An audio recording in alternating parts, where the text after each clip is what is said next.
Hey, buddy, we got to get you out of the dark ages.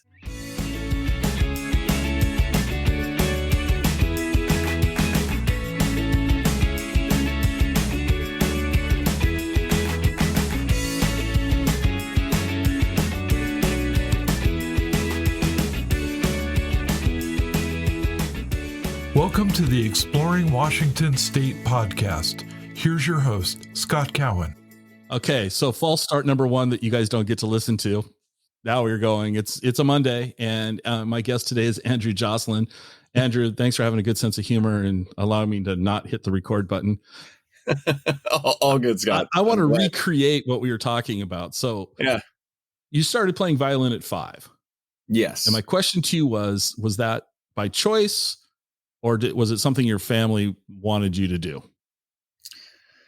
Well, so my family comes from a very heavily entrenched classical tradition. There was this just immense legacy that was kind of impressed upon me from an early age. So like my step grandfather, Warwick Evans, started the London String Quartet. My grandmother and my great aunt, they were both very proficient classical musicians. They premiered with like Rosinski in LA, played with the MGM Studio Orchestra, were best friends with like Fritz Kreisler and some of these like amazing turn of the century musicians. And, and then on the other side, like my cousin Tozy was a proficient opera singer in Rome. Ian D'Onofrio, another cousin of mine, sings opera in New York. And it's so from a very early age, there was this tradition that all of a sudden I felt like I needed to uphold.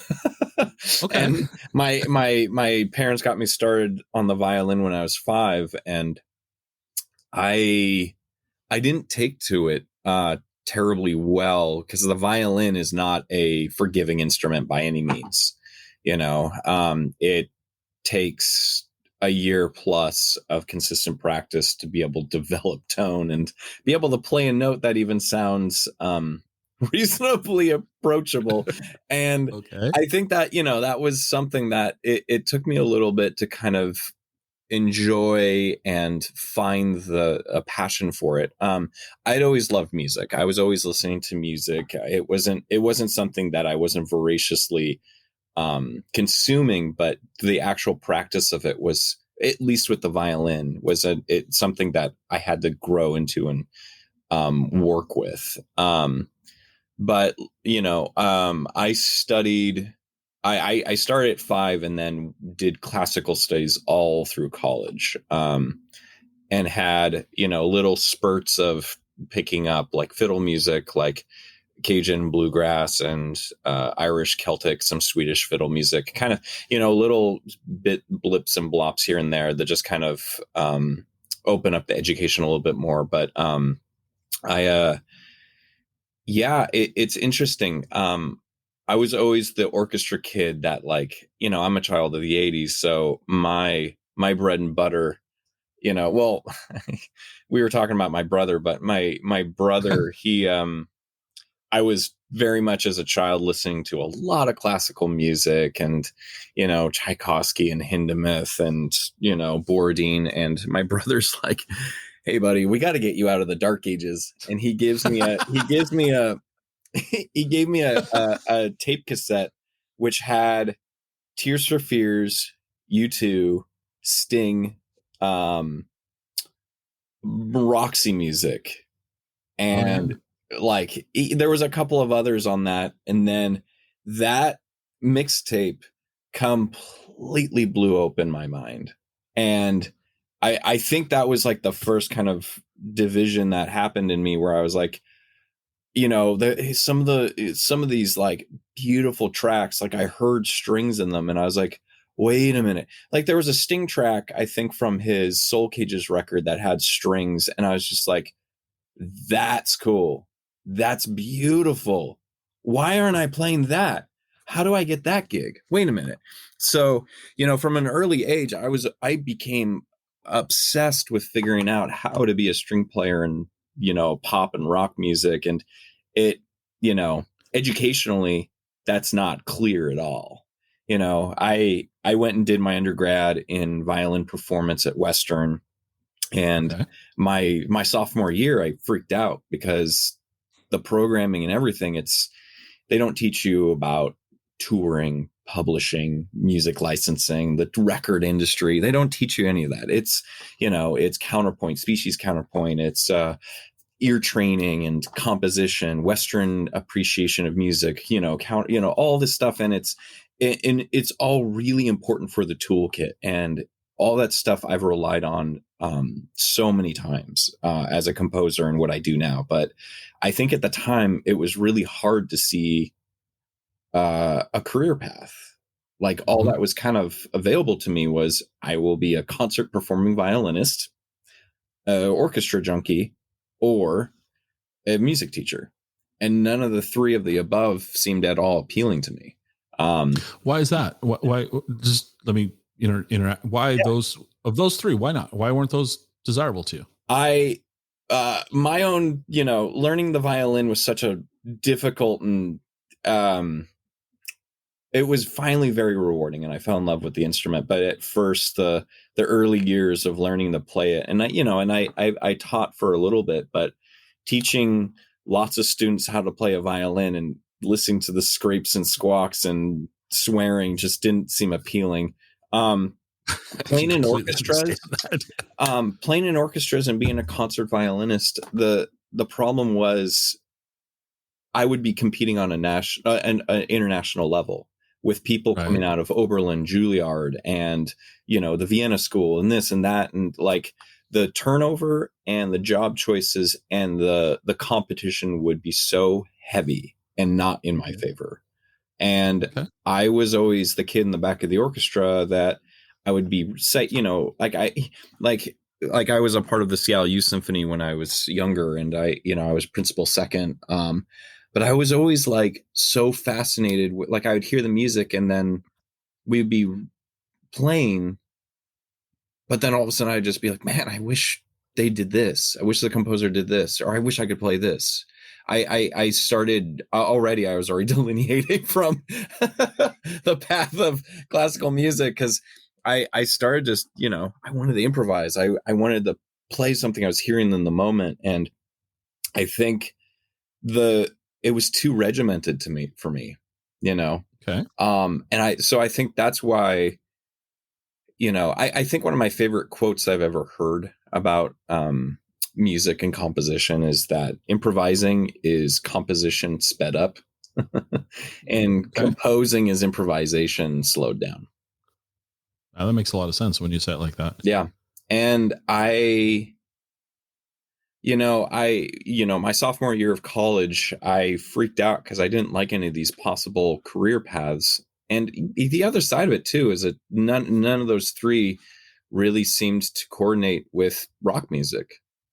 Mm-hmm. I didn't see myself as a concert violinist playing with Brian Ferry, So at that point I was like, I want to figure out something else. And I met this guy, this amazing guitarist named David John, and was just taken with, he was completely self-taught, didn't have a lick of instruction, and just an amazing singer-songwriter. And he wanted to put together a Van Morrison Astral Weeks cover band.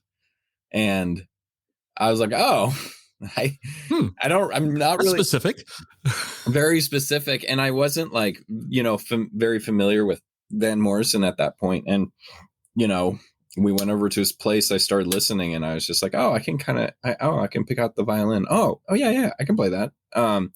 And that we started, and then we immediately just started writing music together, and it was just like originals and that. But what the amazing thing though is, for however many years, I was used to focusing on sheet music and learning everything by the page.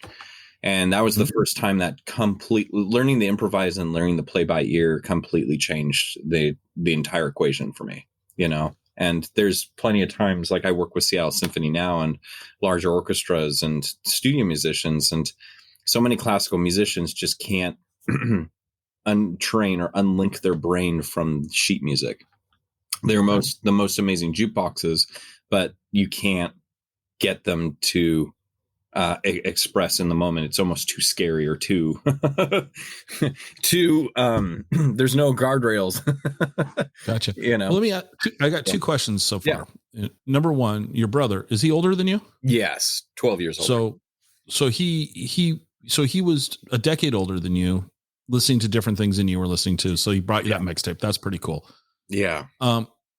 Number two, we should probably clue in the audience who he is, and I can tell a little. Yeah, I'll let you do that.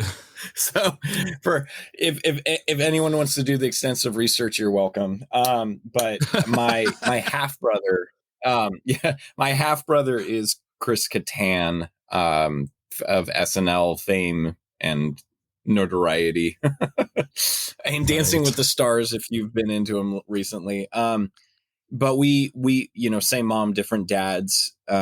We both went to the same high school on Bainbridge Island, and he 12 years older. He, for a very long time we were related, but we weren't terribly close because a 12-year difference when you're growing when you're 6 and he's 18, he doesn't want to hang out with the 6-year-old. And oh God, no. Right. So but I do still credit him with helping realize by giving you my musical influence-ship.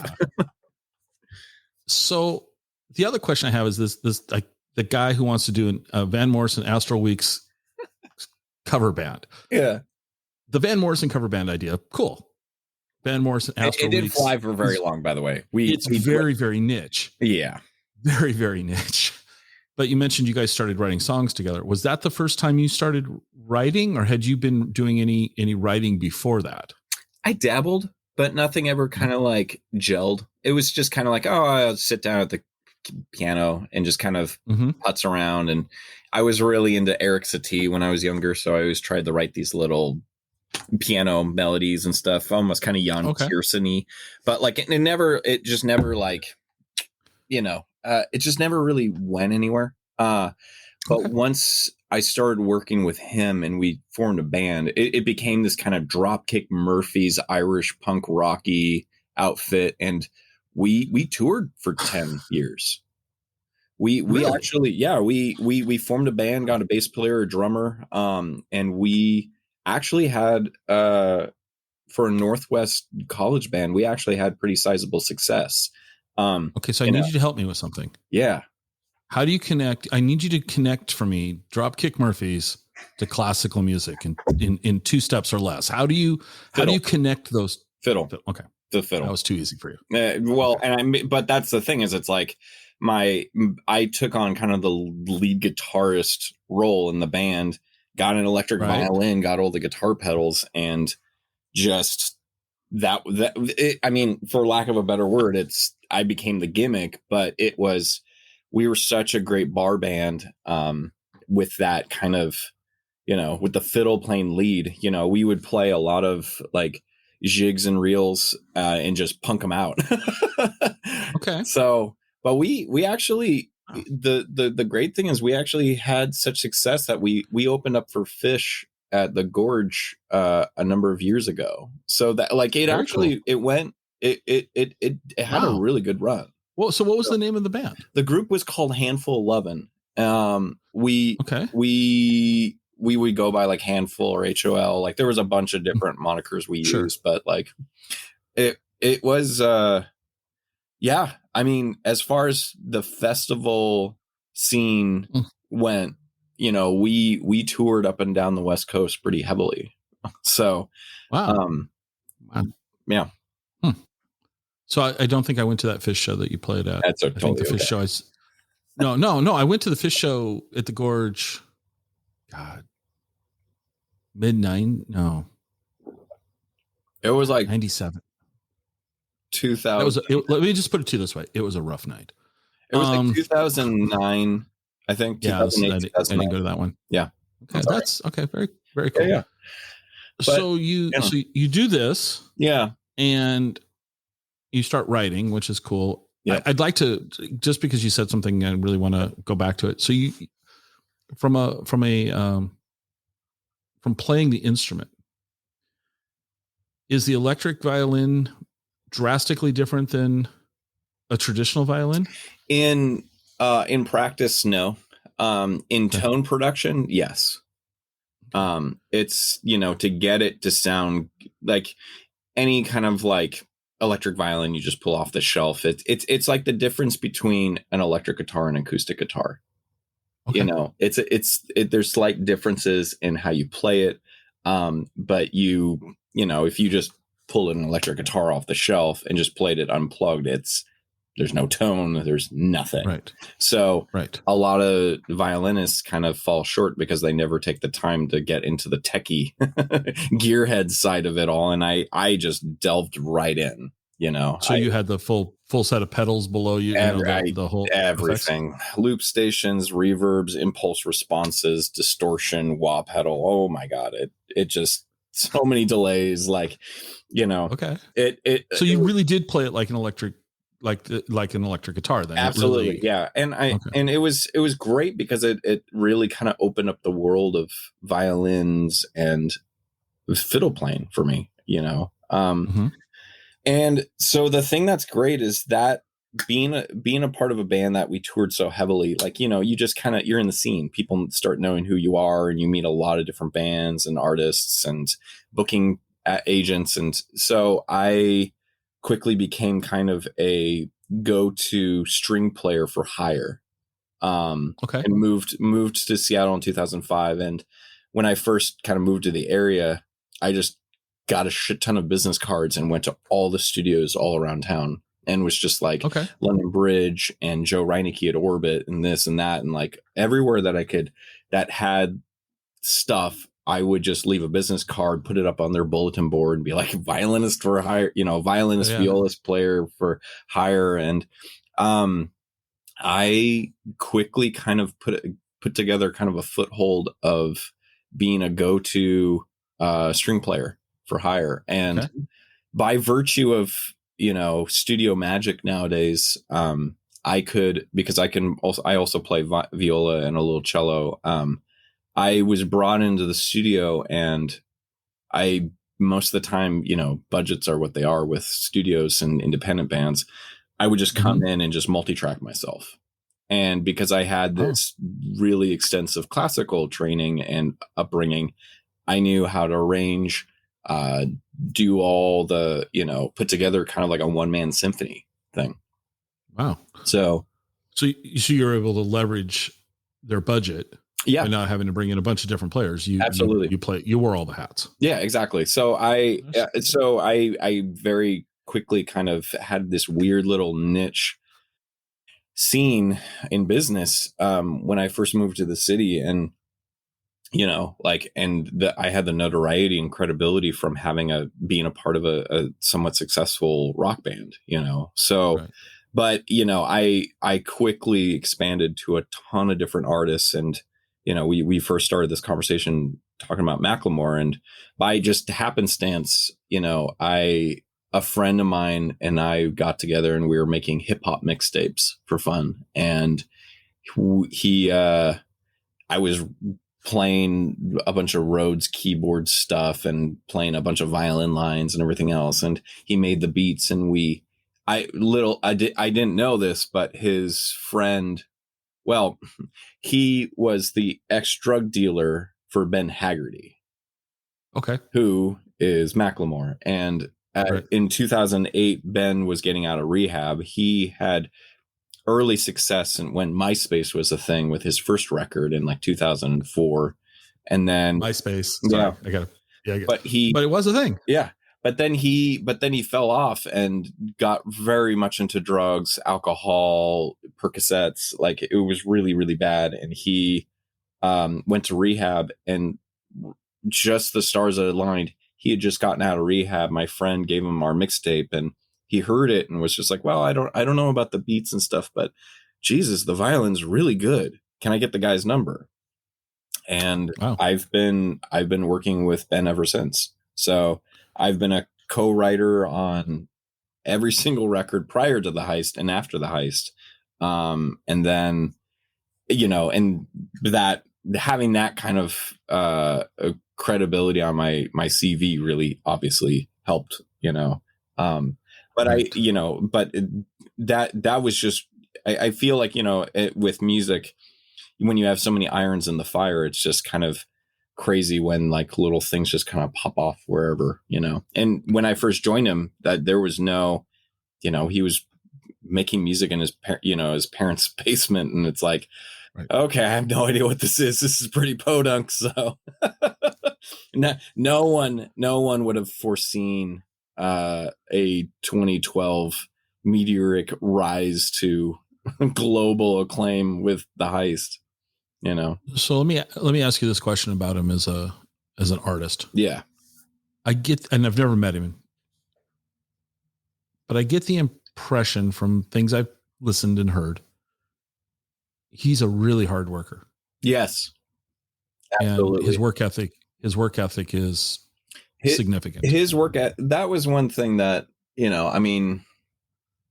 a testament to both Ryan and Ben don't work together anymore, but it was funny because Ryan originally was Macklemore's photographer. Right. And, the original guy that spun the beats for Ben was this guy named Omega Watts. So like some of the first shows that I played with Ben was before Ryan was even in the picture. So, but yeah, Ben's work ethic, just really, I think his work ethic, but is also his attention to, integrity and authenticity is really important. Because I think for him, in just so much of what he does as a white rapper, he, unfortunately, he has to, that's something that just comes with the territory. Mm-hmm. So, but no, absolutely. The work ethic is just astounding. I mean, we used to have a little recording studio on Aurora that was kind of put together, just slowly buying all the peripherals, getting all the gear, making the ISO booth. Like it was a very, boots on the ground, grassroots operation for many years. So I'm going to ask you a question about the Heist, because anybody listening to this has heard of the Heist. Yeah. Yeah. And as you know, you were on that tour, and my old college roommate is Wands. So I've talked to Wands about this at length. I'm going to ask you a couple of questions based on my conversation with Wands. Sure. Okay. When Thrift Shop dropped, did you expect it to be what it was? No, we didn't. Okay. No one did. The first taste of things to come was when we released Same Love. So it was released as a part of a political move in the state of Washington through Sub Pop. We released a little, I think it was prop. I'm trying to remember the legislative stuff that was being pushed forward in the state of Washington, but it was for gay marriage, and the Same Love was being released to kind of help that message for voters. And there was such an astounding reaction. And this is before the Heist was released in September of 2012. So there was something percolating, and we didn't quite know what, Okay. But it was one of those like, oh, people really like what we're putting out, and like we, had like a really good reaction to another song from the Heist that was released well in advance, was Wings.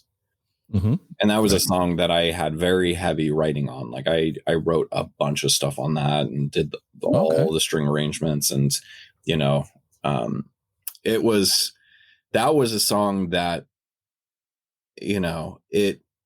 it started having a really, really powerful resonance with the fan base. So there was just certain things you could just kind of see percolating. But I think when Thrift Shop in the video dropped, I think that was something where we were all taken very surprised by. And I think the thing too is it was a joke track to start. It was just like, okay, it's like it's kitschy, it's funny, like cool. Right. We didn't think it was going to be like the thing. So what I told you before was that my wife and I had our wedding reception, and Mike put together a band for us, and because my daughter was upset that we had gotten married while she was in Europe. And my daughter really, she really liked Macklemore before the heist. She was like, "There's this guy up in Seattle, Dad. You got to listen to him." And I'm like, "Okay, cool." Not really my wheelhouse of music. I mean, but okay, cool. There's some neat stuff. The Dave Niehaus song was pretty cool. The My Oh My, whatever the official title was. Yep. Because I'm a Mariners fan, so that was cool. Anyway, so Mike comes to the reception and he brings Mackenzie, my daughter, an autograph Macklemore CD of whatever the one was before the heist. I can't remember. Anyway, she was just blown away. It was Redux. It was a yeah. I think that was it. So anyway, this is August of 2012 versus Redux. Yeah. So this is August of 2012. You guys had obviously recorded everything. The pumps have been primed, but nobody had a clue. Mike and friends play our wedding reception. And then next thing I know, he's like, "Hey, the song dropped. It's the tickers, kind of like nonstop, how many views it's getting." And he's like, "Oh my gosh, what's happening?" And then there's going to be this little Northwest tour, and they're going to play like Seattle, Spokane, Portland, Eugene. And Macklemore asked him to go on that. And he could take some time off of work, right? And then when we were in Spokane, the tour blew up to 2 world tours. Yeah. And he, I remember him going, "What do I do? What do I do?" So my question to you is, from your point of view, enough about Mike now, from your point of view, how did you weren't prepared for this. How did you put your life on hold to go catch the tiger by the tail? Yeah. So right around that time, let me, I'll do a little backtrack and then interweave. Sure. So, working with Macklemore, I started really developing a huge kind of following behind the scenes in the Northwest as a pop arranger and composer. So I worked with a lot of different artists and did stuff with like Doug Marsh from Built to Spill, and started working with Judy Collins, because she was. Yeah, I was going to ask you about that later. She was from the Northwest, but I formed my own string quartet just because, just me myself, I couldn't. String instruments are monophonic, so unfortunately, I need additional people to play all the voices in my head. So it became this kind of go-to backing group for lots of different artists. So but the thing that was nuts is, Handful kind of dissolved, I left, and it was one of those things where, we would be touring 200 days out of the year and not making enough money to live on. So at that point I was like, God, I need to learn how to actually make a career, a sustainable career. So started studying and doing kind of postgraduate courses with Berkeley in Boston. Did everything online because I was on the road. So, but it was, I learned everything I could on music publishing, licensing, the legal aspects of the industry, and with that, I was able to land a job like around 2010 at a record label. So for a number of years, I got the behind the scenes as an A&R manager for a label and doing all their licensing, publishing and stuff. And around that time, this is when the Macklemore train was starting to take off. We would do a tour in Colorado, and this is before the heist dropped. And but the Passenger String Quartet, which is my group that I do a lot of work with, we were backing lots of different artists, and I was doing arrangements. And it's just funny because September of 2012 was such a literally this confluence of different career trajectories. My work as an arranger, I also joined up as an on staff orchestrator for Seattle Rock Orchestra during that time. So all this stuff was all kind of aligning, and it started working a lot with Alan Stone, and his star was kind of taking off at this point.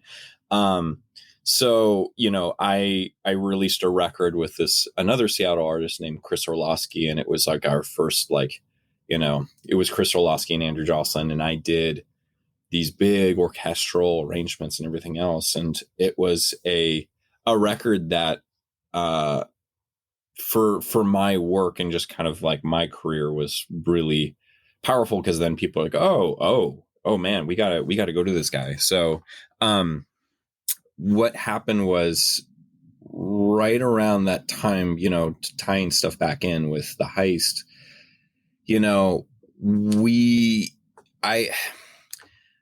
my work at the label, I was just getting so much work as an arranger and a co-writer on stuff, that it was so hard to kind of keep up with kind of having a day job. And I was just like, man, I need to see this through. I need to see if I can actually make a real go at being, a full-time musician. So it was, maybe, August of 2012. I was like, I'm going to step down from my job at the label.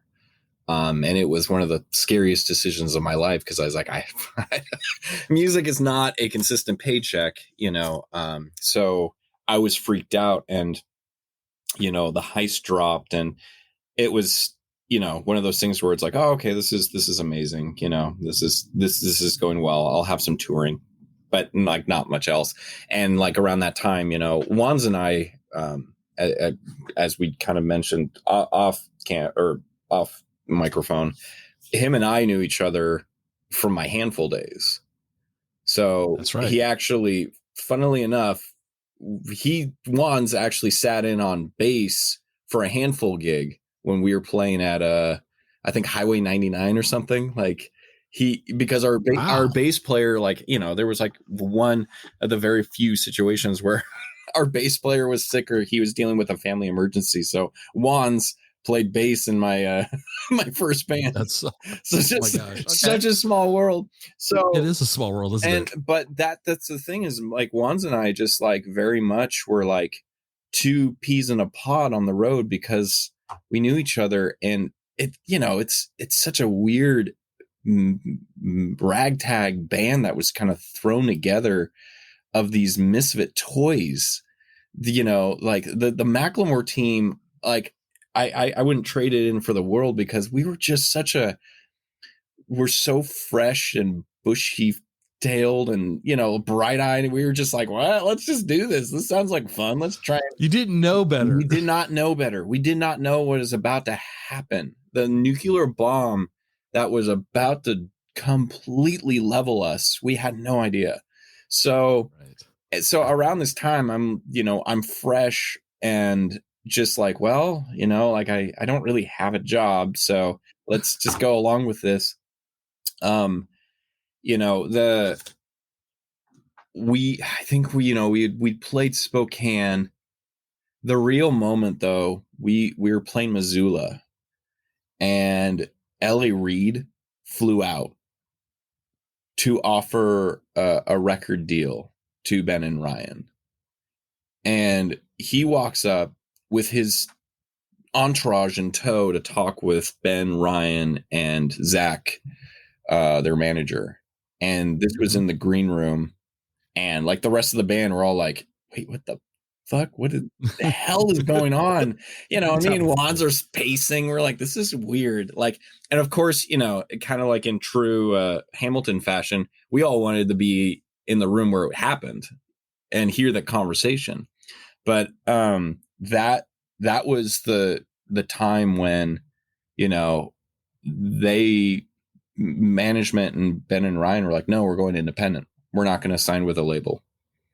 So that, and watching that major music executive and his team walk out, pretty dejectedly was when we were like, holy fuck, this is something big's about to happen. Sorry, I don't know if I can. No, you're fine. You're good. You're good.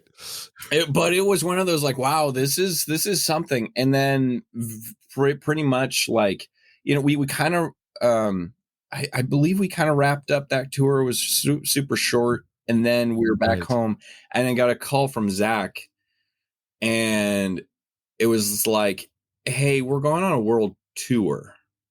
We're about to leave for Europe for 3 months, and then we're going to have a full US tour. You need to put together a string section now. Hire out a crew. We got to make this happen. And then we're going to be playing, WAMU Theater. We got this happening. You need to get stuff going. Like, we need a section. You need to start hiring some horn players and get some charts. Like, what are you doing? And I was like, I am a free agent. Let's see where this goes.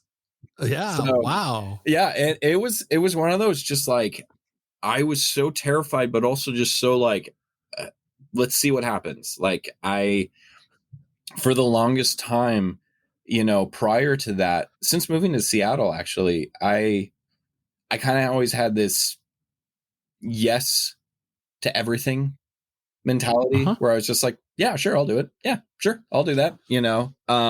Which really helped guide me for many, many years with my career in music, where I just always wanted to be available as best I could, and I think that kind of really helped position me where I am, Okay. So I'm going to ask you, I want to ask you a couple of questions about the tour. So stock questions I always ask. And so but I'm going to give you a little bit more of a scope. So from the Heist tour only. Okay. Mm-hmm. Where was your favorite venue that you played?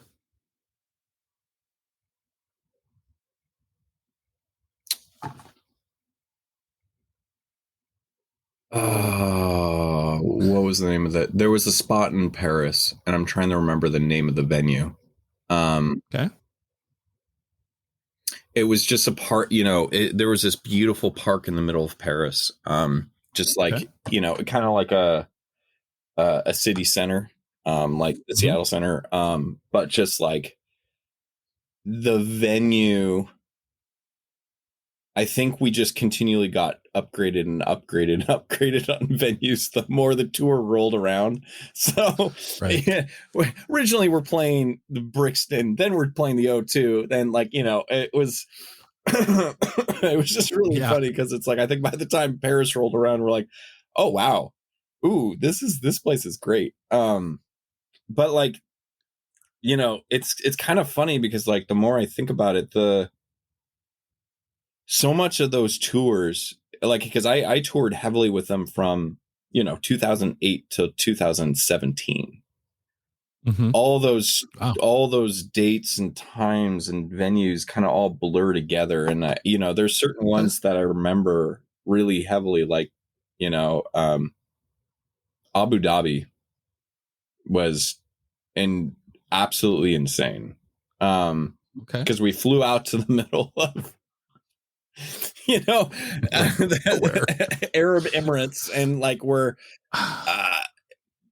in the middle of Mars. It feels like a completely different planet, and guys are holding hands in full garb, and it just felt like such a different dimension.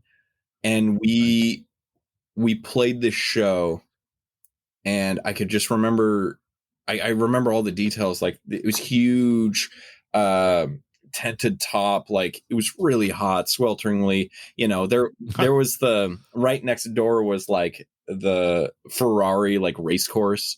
But we played Same Love and Mary Lambert singing, and and it was one of those moments where like that song is such an antithesis to the culture of that world, and they full blown freaked out.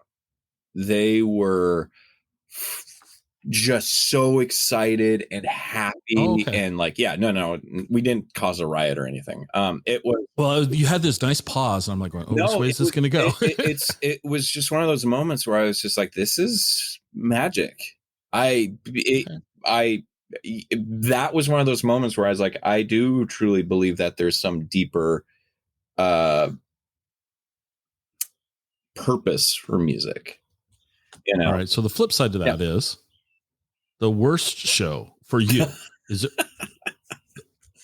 Because they all go flawlessly, right?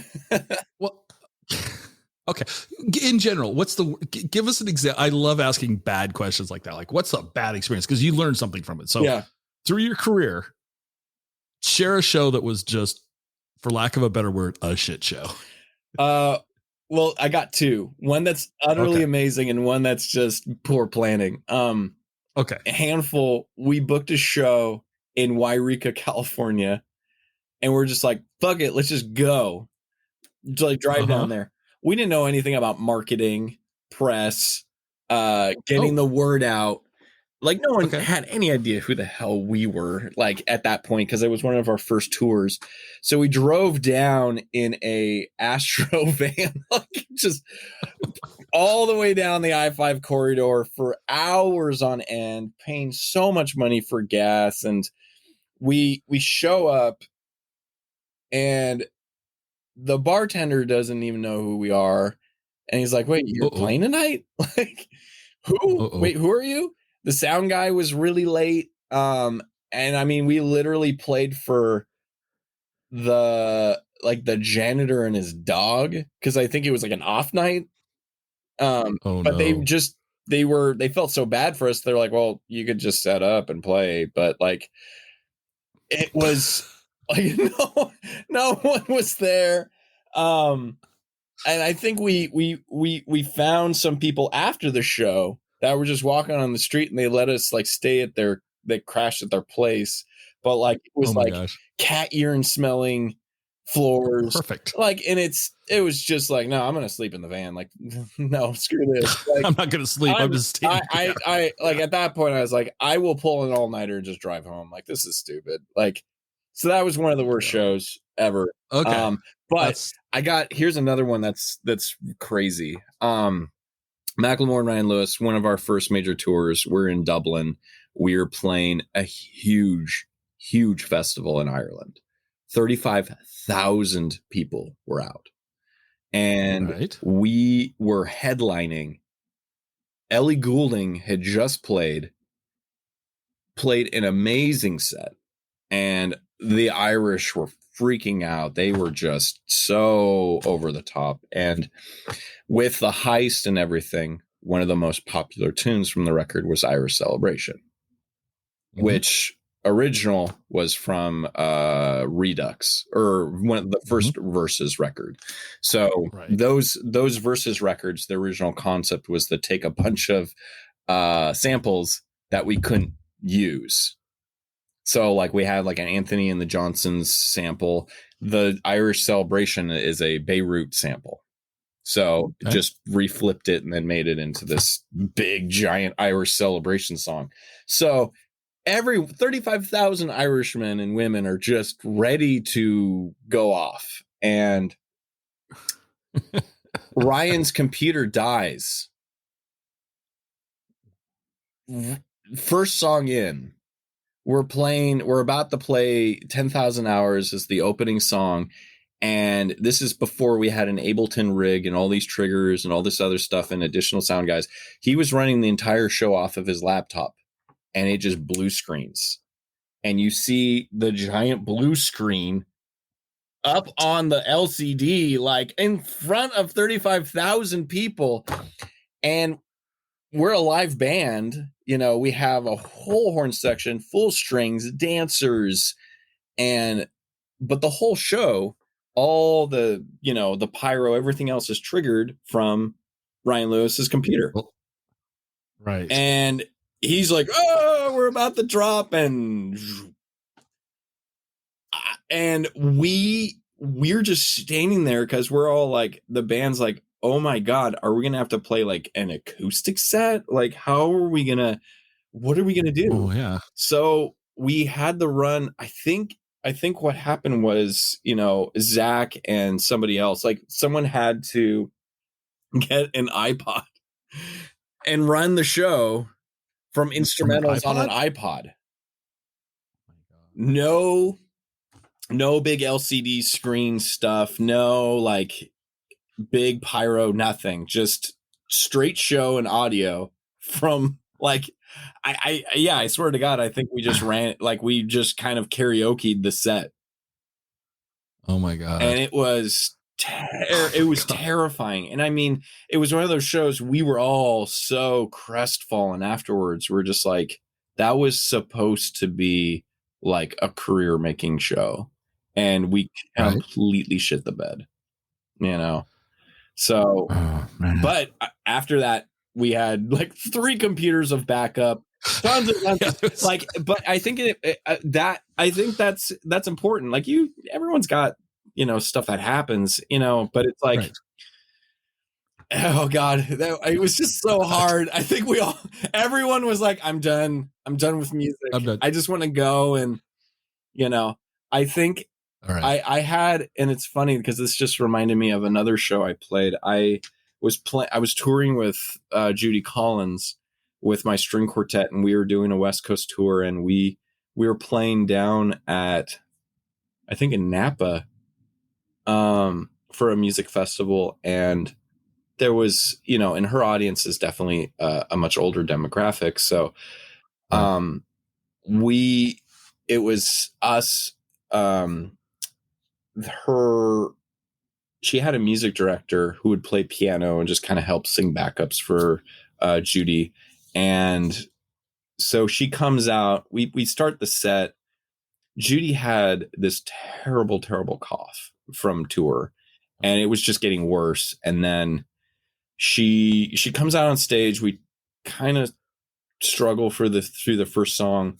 She has to leave and go off stage, and the string quartet and Russell, her music director, were all just sitting there kind of somewhat uncomfortably, kind of just, okay, what do we do? And the audience is definitely getting restless because they've been waiting, and they're waiting still. And we just find out that Judy can't do the show. She had like puked backstage. Oh. She'd caught something. Something was definitely wrong. So we just, the quartet's sitting there, and we just have sheet music for her set. And the audience is like getting ornery and just being like, play us something, play us like music, play us like, whatever. I guess Judy's not coming. So play us a show. And we're like, well, you just have the sheet music for her set. So it's gosh. That's the most ornery I've ever seen Napa Valley like wine enthusiasts get. It was like, all right, we got to leave fast because they're going to start breaking glass and killing us. So yeah. Oh my gosh. Anyway. So you have worked with a lot of people. Yep. And one person. So I had a guy on as a guest earlier, and he was talking about his solo album that is being released. And I did not know you were part of it until maybe 5 minutes before you popped onto the screen. But you did some strings with Jesse Butterworth? Yeah. Jesse, God, I love Jesse. Oh my God. We connected through his producer, Aaron Sternke, right before the pandemic. I was working with Jesse's band, West Coast Feed, and just supplied, the Last Great Summer, I supplied a whole string orchestra for that song. Just absolutely loved working with them. And Jesse was so taken with the arrangements, and he was like, hey, I'm doing my own record. Do you want to write string arrangements for that? And like, let's just take it to the next level. And I was like, sure, let's do it. And because you say yes, that's your thing. Yeah, you say yes. Yeah, absolutely. Well, and he, his thing is he was going to be going to Abbey Road and record a string quartet there. And I was planning to go with them to London. But this is, right around when things were getting hairy in 2020. And my wife and I were just like, I should stay here. Things are looking really weird. Like, I don't want to risk it. So I had to like zoom in and help conduct, 2 musicians in Abbey Road for my string arrangements. But like, yeah, I am so proud of the work I did on that record. Like, those strings are just some of my favorite arrangements and work. So, yeah. So how was it have you ever recorded at Abbey Road? I haven't. I've been there a couple of times, but I haven't recorded there personally. But I've heard the room and yeah. So when I was talking to Jesse, he was great guest. Oh, he was so much fun to talk to. And he was really enamored with the idea that he got to record at Abbey Road. Yes. And he had told me that it had kind of become almost like a karaoke place for wealthy guests to come and say they sang at Abbey Road by doing karaoke.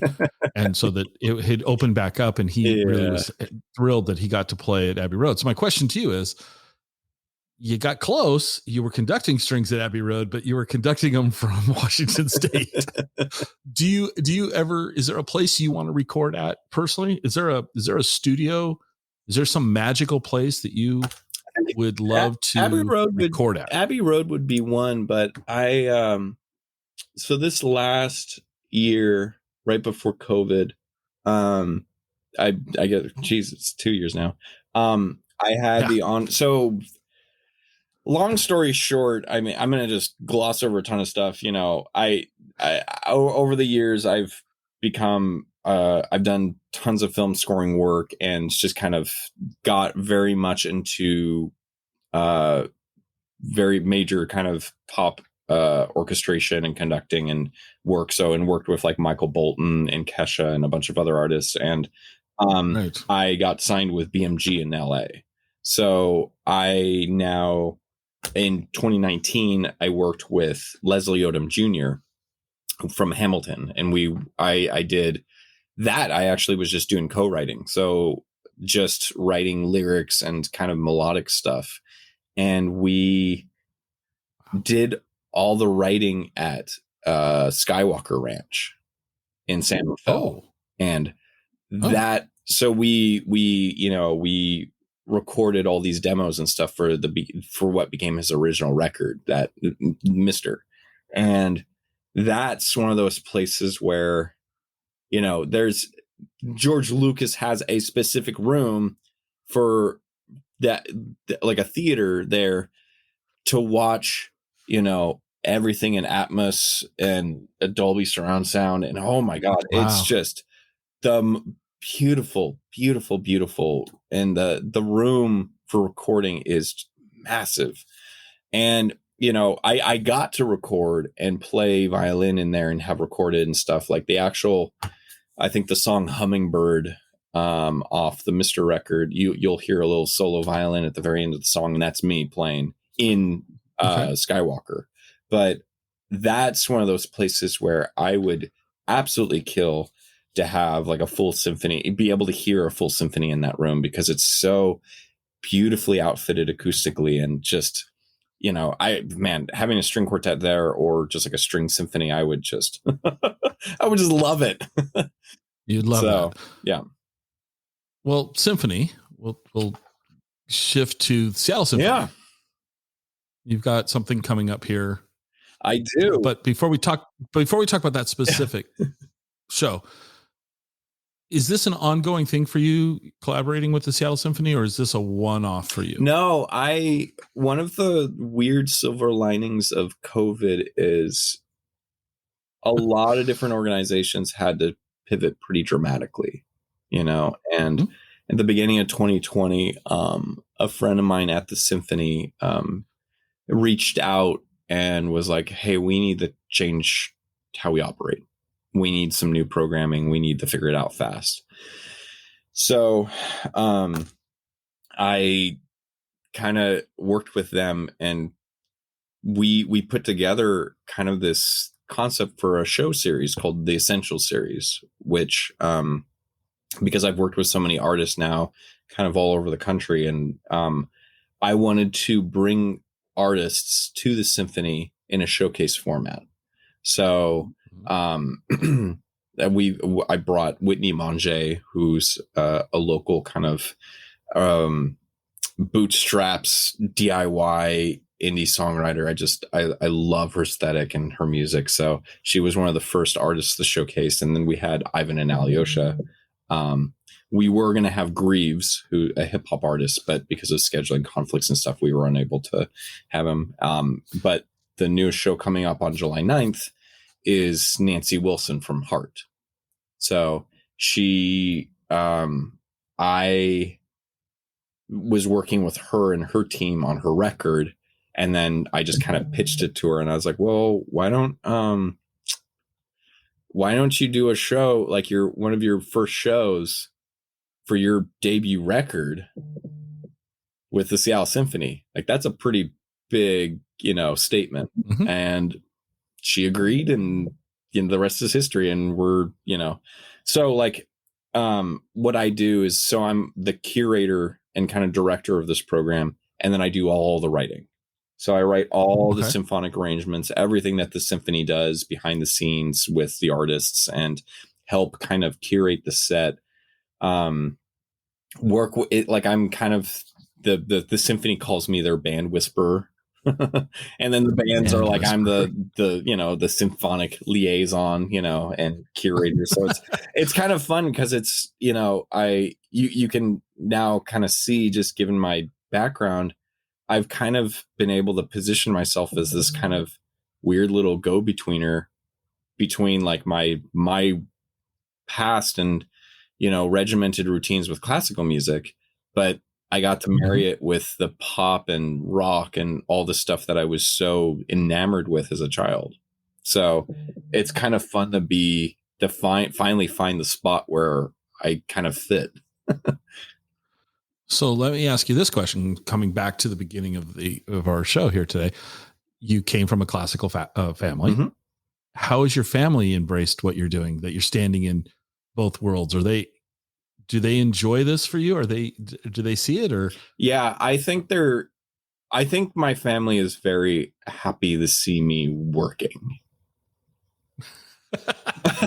Sorry. No, it's true though. Most families are happy to see their kids working. But that's the thing, is it's like my parents were very, like my dad especially was just like, look, we just wanted to give you a good education.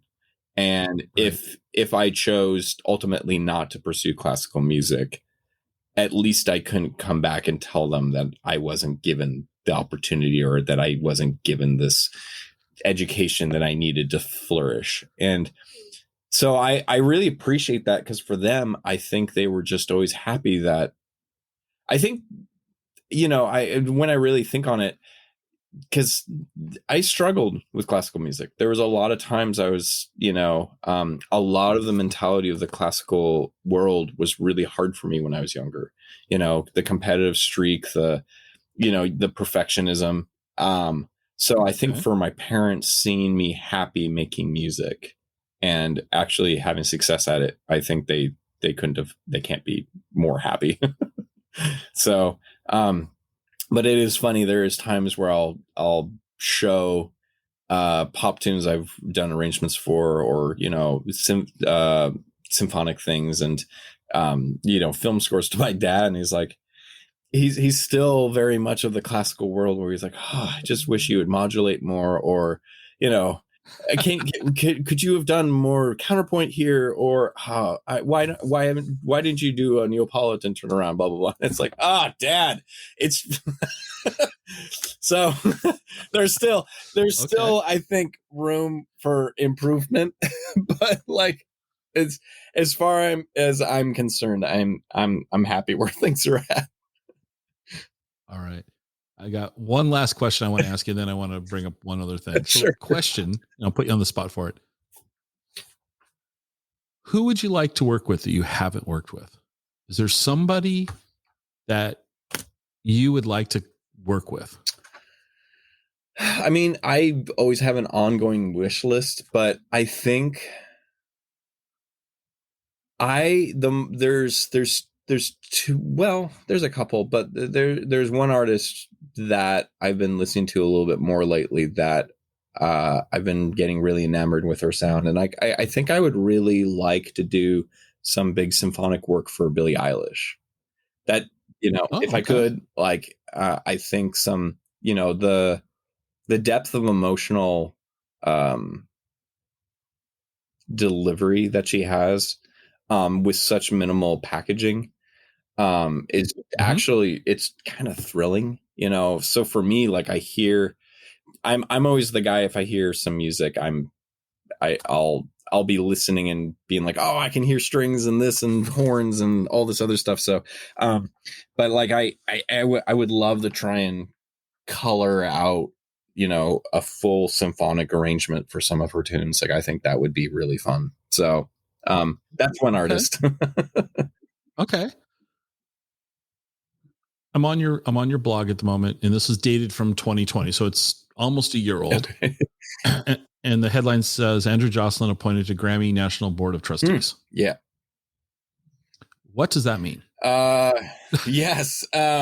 So the Recording Academy, the Grammys, as we all know, for the award ceremony and everything, they are, a membership organization, obviously, blah, blah, blah. And I joined them when I was working at the record label, just because I wanted to help vote in our artists that we were working with. But I quickly found out that the Recording Academy they do a ton of work behind the scenes with artist advocacy and helping musicians have better, more sustainable life. They have music cares and this work that they do with education, and the list goes on and on and on and on. But it was one of the first times I felt like I found a place where I felt home. Okay. Because I mean, doing the work that I do, it doesn't fit into the realm of not necessarily into the realm of the union.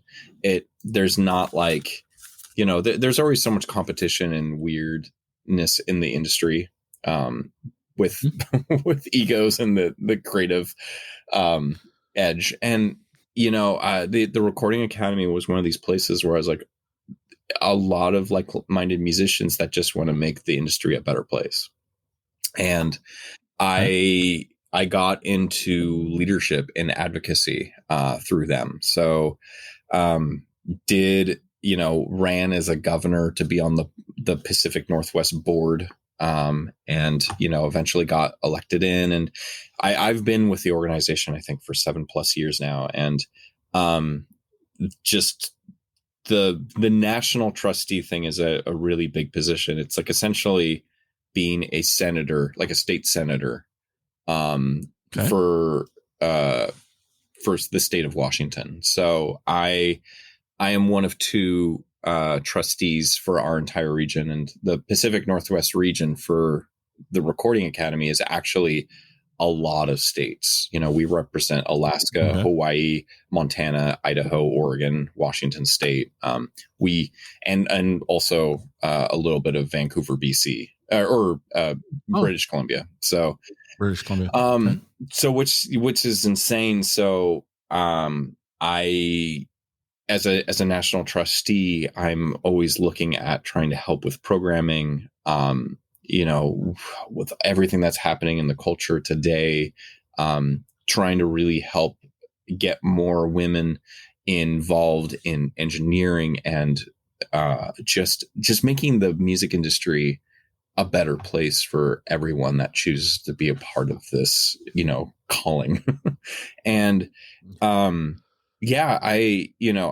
also been recently nominated to be a part of the Seattle Music Commission, which is the local level of advocacy and kind of artist organizing. So, working with the city of Seattle and the mayor's office on kind of local legislation and policy that kind of help.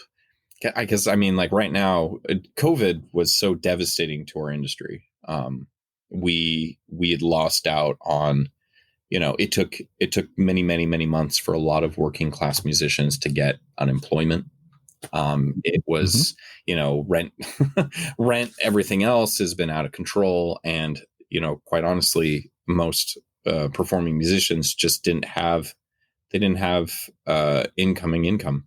There just wasn't, because of, live performance was the first to be kicked out, and it's the last to kind of be introduced back into the economy. So, right. Long story short, I think with my own kind of career trajectory, as a kid, like I always wanted to have a sustainable working class career. And I had to go through a lot of pitfalls to get where I am. And I think for me, I want to make it easier for musicians that if they choose to want to be full-time, that the whole infrastructure should be there for them. And it should be a little bit easier and less harrowing of an experience. Okay. So that's why I do what I do. So that's why you do what you do. That's great. What question should I have asked you that I didn't? Yeah. I mean, cause we need to wrap this up. You've got to go and be a musician, and, I want to respect your time. And, but I feel like, did I miss something? I mean, we could talk for much longer. Oh yeah. But what? That's the thing is, like, I do so much work in the industry. Like I wear many, many hats. I mean, we didn't talk about film scoring or any of the work that I do in production music, which is totally fine. We don't need to be exhaustive with this interview by any means, but I think we covered a good swath. Okay. All right. Are you a coffee drinker? I am. Where do you recommend somebody go for coffee in your part of the state? Well, where do you go for coffee around home? I mean, with COVID, it's been my wife and our, Seiko amazing espresso machine, and we've been using Lavazza as our beans. Oh, okay. Very, very, very good for espresso, yes. And we do, you know. She does it right. She's really good at it. Though, Burien Press. Burien Press was one of my. Never heard of them. Just down in Burien, just north of Normandy Park. We used to live down there. Burien Press was one of the best coffee spots, period, that we'd ever been to. All their in-house syrups and mixes and the vibe, that was like my go-to place for about 2 years. And then Zeitgeist in Pioneer Square, because I used to have a recording studio down in that area. I'd go there every day and get the chicken pesto sandwich and a tall hemp milk latte, vanilla latte. Like, it was really, really good. I think there's a couple others too. What is it? Elm Street Roasts, or there's another spot in Pioneer Square as well. That was really good for coffee. But my wife and I in September of 2020, we moved to Bainbridge Island to be closer to my parents, to help them out. And, because the 2020 aged them more. I'm really only 29. Yeah, look at that. You know what I mean? Like, yeah, COVID really does stuff.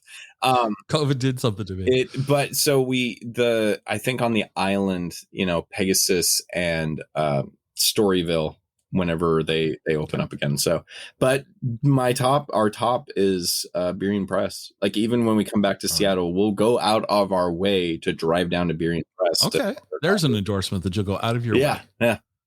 All right. So my last question is from a performance standpoint for you. Where's two-part question. Now I'm going to narrow it down to Washington State. Best place you ever played as a musician in Washington State? The venue that is there a venue that you're like, wow, this is a great place to play as a musician? Mm-hmm. And the flip side to that is best venue to see music performed at in Washington.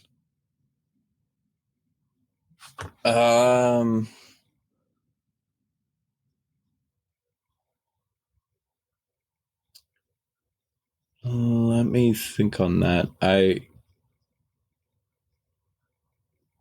Because so much of the venues right now that are coming straight to my mind are all Seattle based. So I'm trying to be a little bit more.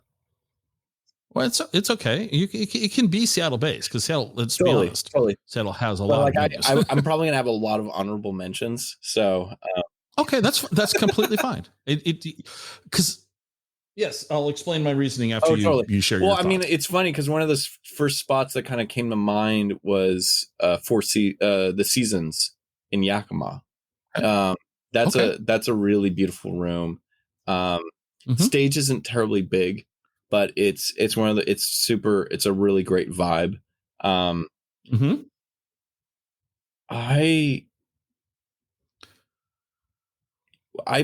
put out my own record in 2017, and I did it through this organization called Secret Shows, and I actually played a spot that isn't a traditional venue, but strangely enough, the whole setup, this acoustics and everything were just really good. It was actually the Filson down in Soto. Really? Yeah.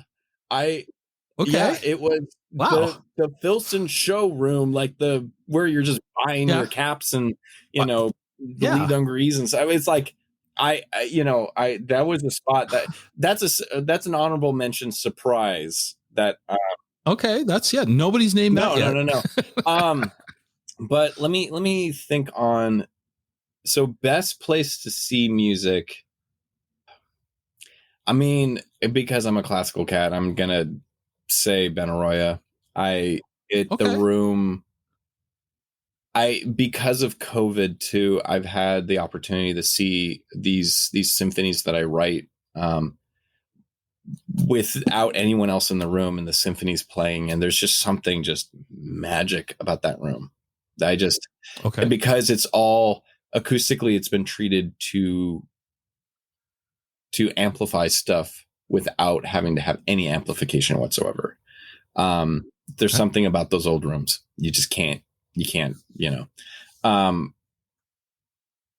but I mean, Paramount, I love that room.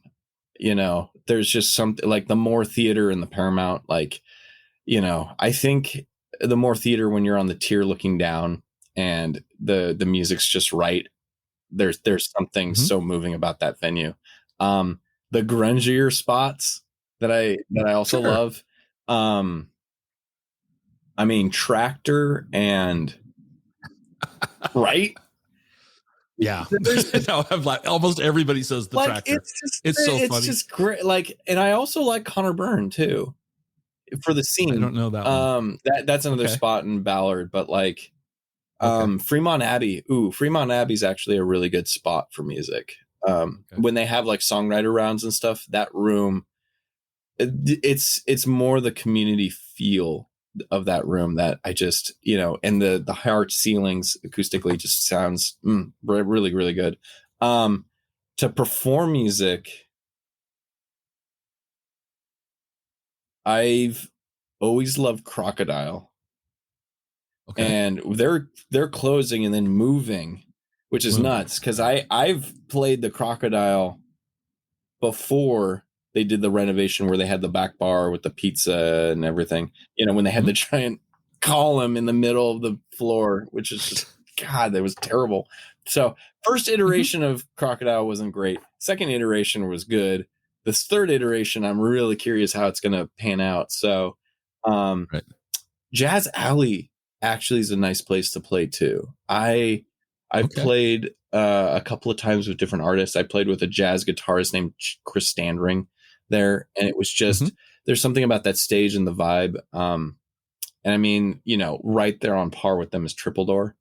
I think Triple Door, both to perform and see music, is a great venue because just the seating, the vibe.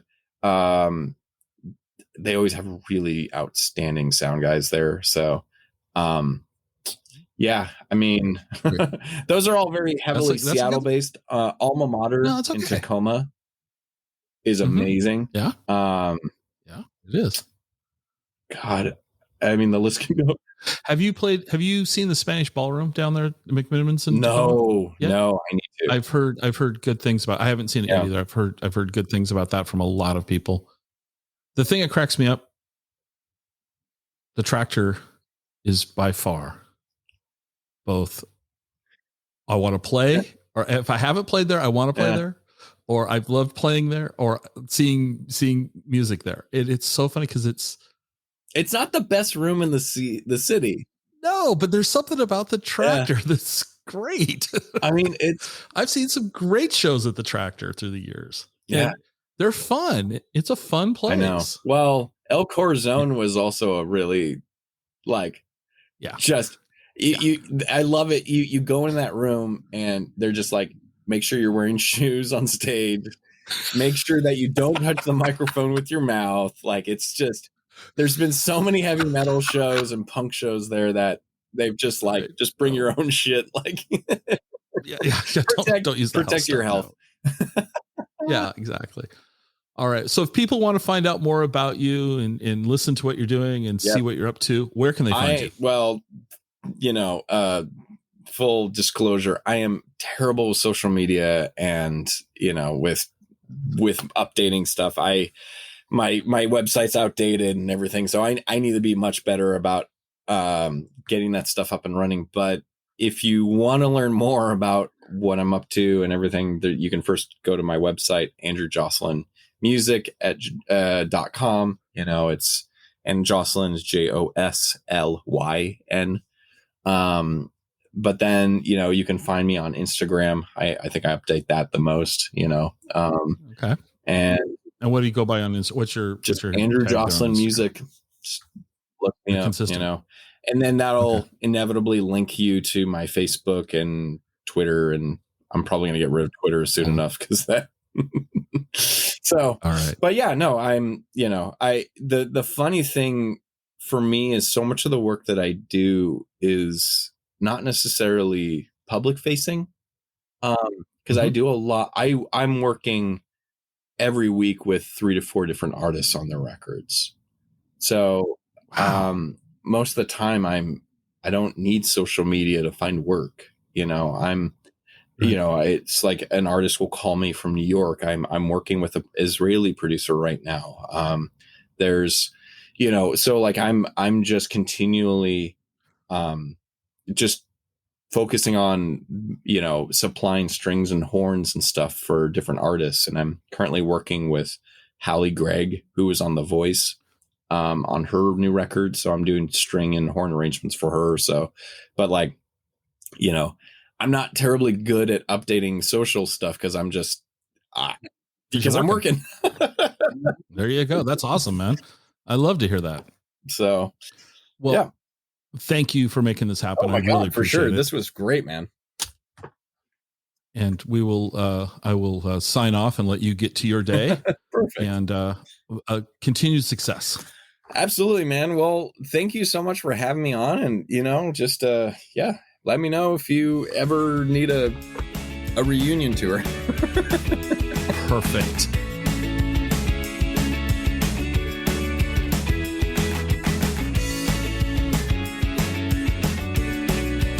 Join us next time for another episode of the Exploring Washington State podcast.